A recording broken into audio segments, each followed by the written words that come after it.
For more than 5 years I maintained myself thus solely by the labor of my hands, and I found that by working about 6 weeks in a year I could meet all the expenses of living. The whole of my winters as well as most of my summers I had free and clear for study. I have thoroughly tried school keeping and found that my expenses were in proportion, or rather out of proportion, to my income, for I was obliged to dress and train, not to say, think, and believe accordingly, and I lost my time into the bargain. As I did not teach for the good of my fellow men, but simply for a livelihood, this was a failure. I have tried trade, but I found that it would take 10 years to get underway in that, and that then I should probably be on my way to the devil. I was actually afraid that I might by that time be doing what is called a good business. When formerly I was looking about to see what I could do for a living, some sad experience in conforming to the wishes of friends being fresh in my mind to tax my ingenuity, I thought often and seriously of picking huckleberries. That surely I could do, and its small profits might suffice, for my greatest skill has been to want but little, so little capital is required, so little distraction from my wonted moods, I foolishly thought. While my acquaintances went unhesitatingly into trade or the professions, I contemplated this occupation as most like theirs, ranging the hills all summer to pick the berries which came in my way, and thereafter carelessly dispose of them, so to keep the flocks of Admetus. I also dreamed that I might gather the wild herbs or carry evergreens to such villagers as loved to be reminded of the woods, even to the city, by hay cart loads. But I have since learned that trade curses everything it handles, and though you trade in messages from heaven, the whole curse of trade attaches to the business. As I preferred some things to others, and especially valued my freedom as I could fare hard and yet succeed well, I did not wish to spend my time in earning rich carpets or other fine furniture, or delicate cookery, or a house in the Grecian or the Gothic style just yet. If there are any to whom it is no interruption to acquire these things, and who know how to use them when acquired, I relinquish to them the pursuit. Some are industrious and appear to love labor for its own sake, or perhaps because it keeps them out of worse mischief. To such I have at present nothing to say. Those who would not know what to do with more leisure than they now enjoy, I might advise to work twice as hard as they do. Work till they pay for themselves and get their free papers. For myself, I found that the occupation of a day laborer was the most independent of any, especially as it required only 30 or 40 days in a year to support one. The laborer's day ends with the going down of the sun, and he is then free to devote himself to his chosen pursuit. Independent of his labor, but his employer, who speculates from month to month, has no respite from one end of the year to the other. In short, I am convinced both by faith and experience that to maintain oneself on this earth is not a hardship, but a pastime. If we will live simply and wisely, as the pursuits of the simpler nations are still the sports of the more artificial, it is not necessary that a man should earn his living by the sweat of his brow, unless he sweats easier than I do. One young man of my acquaintance, who has inherited some acres, told me that he thought he should live as I did, if he had the means. If he had had the means, I would not have any one adopt my mode of living on any account, for beside that, before he has fairly learned it, I may have found out another for myself. I desire that there may be as many different persons in the world as possible, but I would have each one be very careful to find out and pursue his own way, and not his father's or his mother's or his neighbor's instead. The youth may build or plant or sail, only let him not be hindered from doing that which he tells me he would like to do. It is by a mathematical point only that we are wise, as the sailor or the fugitive slave keeps the pole star in his eye. But that is sufficient guidance for all our life. We may not arrive at our port within a calculable period, but we would preserve the true course. Undoubtedly, in this case, what is true for one is truer still for 1,000, as a large house is not proportionally more expensive than a small one, since one roof may cover, one cellar underlie, and one wall separate several apartments. But for my part, I prefer the solitary dwelling. Moreover, it will commonly be cheaper to build the whole yourself. It would be it would Moreover, it will commonly be cheaper to build a hole yourself than to convince another of the advantage of the common wall. And when you have done this, the common partition, to be much cheaper, must be a thin one, and that other may prove a bad neighbor and also not keep his side in repair. The only cooperation which is commonly possible is exceedingly partial and superficial, and what little true cooperation there is as if it were not being a harmony and audible to men.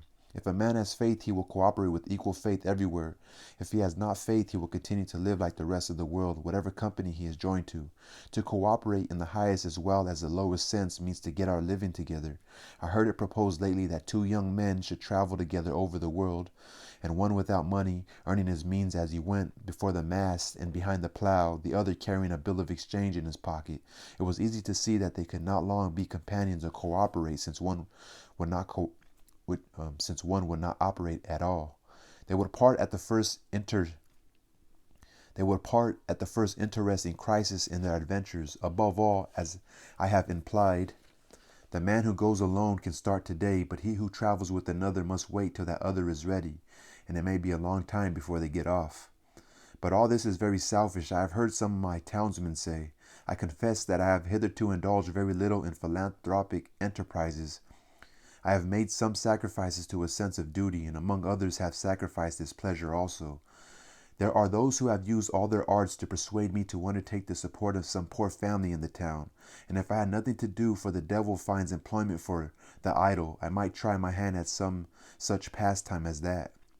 However, when I have thought to indulge myself in this respect and lay their heaven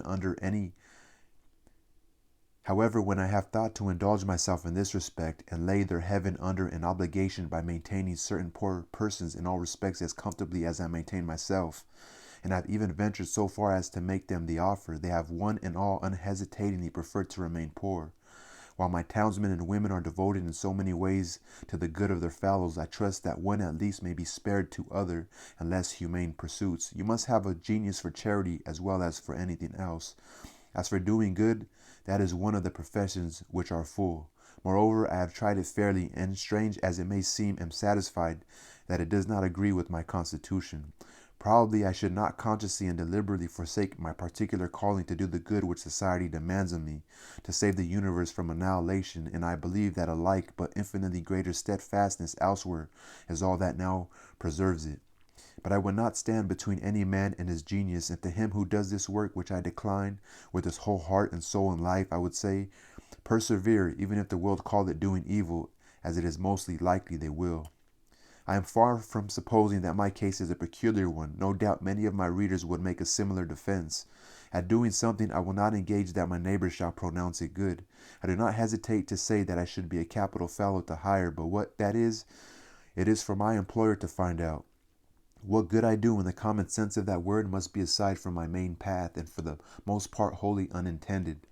Men say practically, begin where you are and such as you are, without aiming mainly to become of more worth, and with kindness aforethought go about doing good. If I were to preach at all in this strain, I should say rather, set about being good, as if the sun should stop when he had kindled his fires up to the splendor of a moon or a star of the sixth magnitude, and go about like a Robin Goodfellow, peeping in at every cottage window, inspiring lunatics and tainting meats, and making darkness visible, instead of steadily increasing his genial heat and beneficence till he is of such brightness that no mortal can look him in the face, and in the meanwhile, to going about the world in his own orbit, doing it good, or rather, as a truer philosophy has discovered, the world going about him getting good. When Phaeton, wishing to prove his heavenly birth by his beneficence, had the sun's chariot but one day and drove out of the beaten track, he burned several blocks of houses in the lower streets of heaven, and scorched the surface of the earth, and dried up every spring, and made the great desert of Sahara, till at length Jupiter hurled him headlong to the earth with a thunderbolt, and the sun, through grief at his death, did not shine for a year. There is no odor so bad as that which arises from goodness tainted. It is human, it is divine. Carry on. If I knew for a certainty that a man was coming to my house with the conscious design of doing me good, I should run for my life as from that dry and parching wind of the African deserts called the Samoom, which fills the mouth and nose and ears and eyes with dust till you are suffocated, for fear that I should get some of his good done to me, some of its virus mingled with my blood. No, in this case I would rather suffer evil the natural way. A man is not a good man to me because he will feed me if I should be starving, or warm me if I should be freezing, or pull me out of a ditch if I should ever fall into one. I can find you a Newfoundland dog that would do as much. Philanthropy is not love for one's fellow man in the broadest sense. Howard was no doubt an exceedingly kind and worthy man in his way, and has his reward. But comparatively speaking, what are 100 Howards to us if their philanthropy do not help us in our best estate when we are most worthy to be helped? I never heard of a philanthropic meeting in which it was sincerely proposed to do any good to me or the like of me. The Jesuits were quite balked by those Indians who, being burned at the stake, suggested new modes of torture to the The Jesuits were quite balked by those Indians who, being burned at the stake, suggested new modes of torture to their tormentors. Being superior to physical suffering, it sometimes chanced that they were superior to any consolation which the missionaries could offer, and the law to do as you would be done by fell with less pervasiveness. I'm going to read that. So the Jesuits were quite balked by those Indians who, being burned at the stake, suggested new modes of torture to their tormentors. Being superior to physical suffering, it sometimes chanced that they were superior to any consolation which the missionaries could offer, and the law to do as you would be done by fell with less persuasiveness on the ears of those who, for their part, did not care how they were done by, who loved their enemies after a new fashion, and came very near freely forgiving them all they did. Be sure that you give the poor the aid they most need, though it be your example which leaves them far behind. If you give money, spend yourself with it, and do not merely abandon it to them. We make curious mistakes sometimes. Often the poor man is not so cold and hungry as he is dirty and ragged and gross. It is partly his taste and not merely his misfortune. If you give him money, he will perhaps buy more rags with it. I was wont to pity the clumsy Irish laborers who cut ice on the pond in such mean and ragged clothes, while I shivered in my more tidy and somewhat more fashionable garments, till one bitter cold day, one who had slipped into the water came to my house to warm him, and I saw him strip off 3 pairs of pants and 2 pairs of stockings ere he got down to the skin, though they were dirty and ragged enough, it is true, and that he could afford to refuse the extra garments which I offered him. He had so many intro ones. This ducking was the very thing he needed. Then I began to pity myself, and I saw that it would be a greater charity to bestow on me a flannel shirt than a whole slop shop on him. There are 1,000 hacking at the branches of evil to one who is striking at the root, and it may be that he who bestows the largest amount of time and money on the needy is doing the most by his mode of life to produce that misery which he strives in vain to relieve. It is the pious slave breeder devoting the proceeds of every 10th slave to buy his Sunday's liberty for the rest. Some show their kindness to the poor by employing them in their kitchens. Would they not be kinder if they employed themselves there? You boast of spending a 10th part of your income in charity. Maybe you should spend the 9/10 so, and done with it. Society recovers only a 10th part of the property then. Is this owing to the generosity of him in whose possession it is found, or to the remissness of the officers of justice? Philanthropy is almost the only virtue which is sufficiently appreciated by mankind. Nay, it is greatly overrated, and it is our selfishness which overrates it. A robust poor man, one sunny day here in Concord, praised the fallow townsman to me because as he said, he was kind to the poor, meaning himself. The kind uncles and aunts of the race are more esteemed than its true spiritual fathers and mothers. I once heard a reverend lecturer, on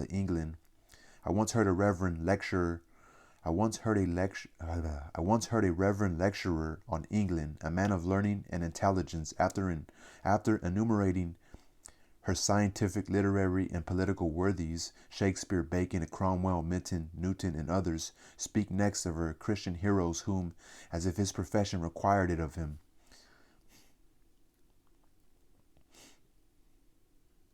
he elevated to a place far above all the rest as the greatest of the great. There were Penn, Howard, and Mrs. Fry. Every one must feel the falsehood and cant of this. The last were not England's best men and women, only perhaps her best philanthropists. I will not subtract anything from the praise that is due to philanthropy, but merely demand justice for all who by their lives and works are a blessing to mankind. I do not value chiefly a man's uprightness and benevolence, which are, as it were, his stem and leaves. Those plants of whose green is withered we make herb tea for the sick serve but a humble use and are most employed by quacks. I want the flower and fruit of a man, that some fragrance be wafted over from him to me and some ripeness flavor our intercourse. His goodness must not be a partial and transitory act, but a constant superfluity, which costs him nothing and of which he is unconscious. His goodness must not be a partial and transitory act, but a constant superfluity, which costs him nothing and of which he is unconscious. This is a charity that hides a multitude of sins. The philanthropist too often surrounds mankind with the remembrance of his own cast-off griefs as an atmosphere and calls it sympathy.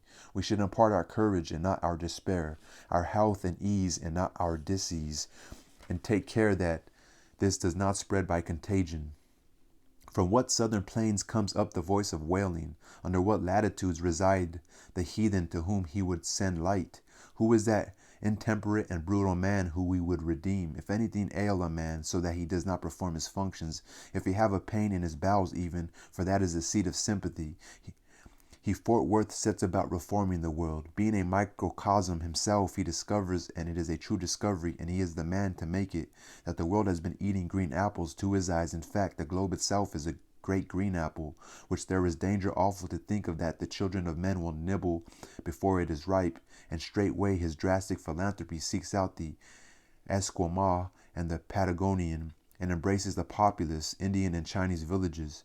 And thus, by a few years of philanthropic activity, the powers in the meanwhile using him for their own ends, no doubt he cures himself of his dyspepsia. The globe acquires a faint blush on one or both of its cheeks, as if it were beginning to be ripe, and life loses its crudity and is once more sweet and wholesome to live. I never dreamed of any enormity greater than I have committed. I never knew and never shall know a worse man than myself.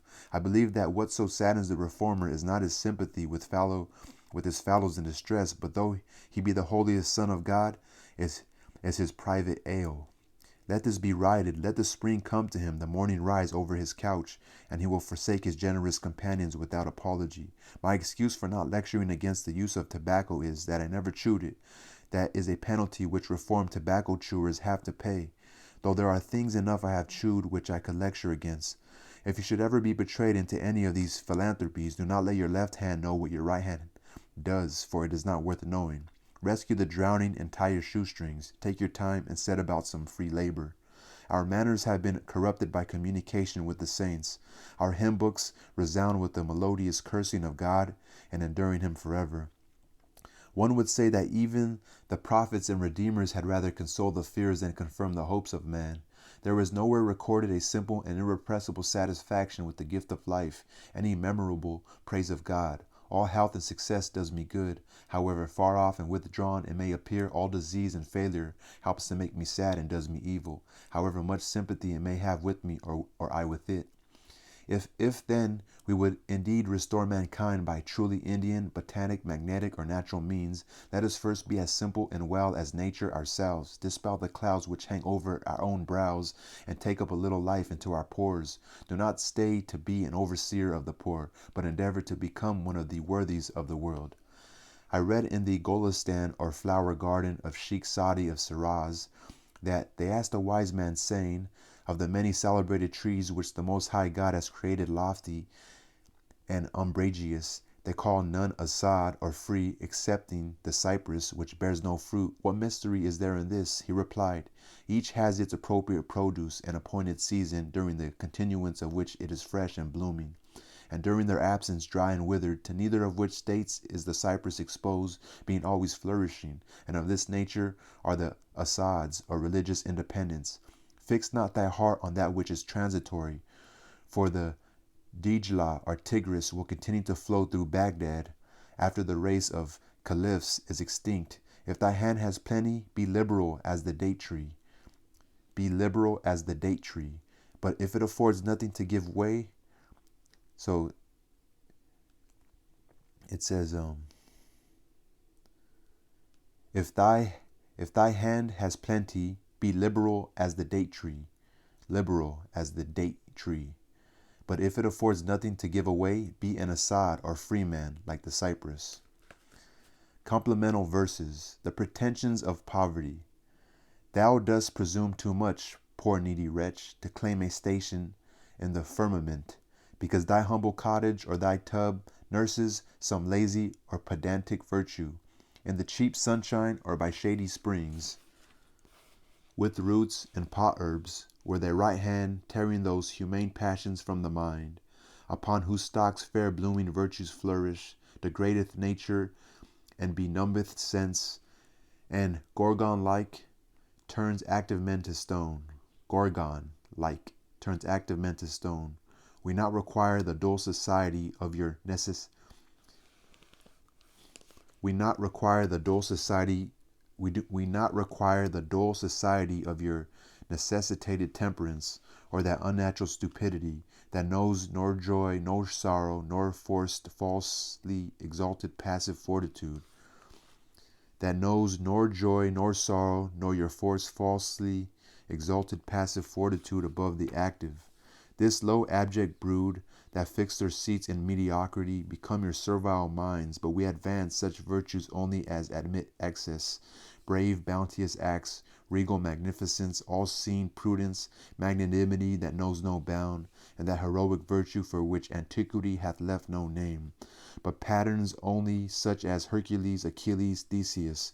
Back to thy loatheth cell, and when thou seest the new enlightened sphere, study to know but what those worthies were. T. Carew. That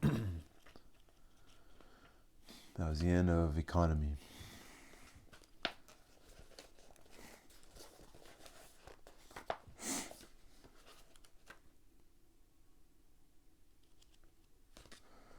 They're saying, like, be a genuinely good person, not for praise, or I don't know. Kind of was saying people just do good things for themselves. I'm surprised he didn't have a sentence saying, like, people only do good because, they're running away from the bad stuff they done, It's like they're seeking repentance, justification. Anyway, I hope you're enjoying it this far. Peace.